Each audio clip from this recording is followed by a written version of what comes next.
একটা সময় আসবে, পৃথিবীতে এমন একটি মানুষ আসবে যে মানুষ নয় কিন্তু দেখাবে নিজেকে মহান।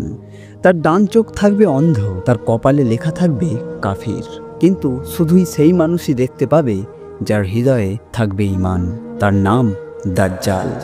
দাজ্জাল এক অদ্ভুত ক্ষমতা নিয়ে আসবে। সে মৃতকে জীবিত করতে পারবে, আকাশ থেকে বৃষ্টি নামাবে, ভূমিকে সবুজ করে দেবে আর বলবে, আমি তোমাদের রব।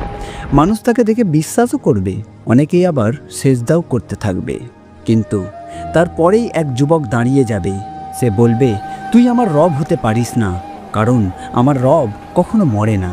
ঠিক তখনই দাজ্জাল তাকে মেরে ফেলবে, আবার জীবিত করবে। তবুও সে বলবে, তুই দাজ্জাল, আমি তোকে চিনে ফেলেছি। রাসূল সাল্লাল্লাহু আলাইহি ওয়াসাল্লাম আমাদের সতর্ক করেছেন, দাজ্জালের ফিতনা হবে কিয়ামতের আগে সবচেয়ে বড় ফিতনা। দাজ্জাল আসবে হঠাৎ করেই। আপনি কি টিকে থাকতে পারবেন? কমেন্টে অবশ্যই জানান।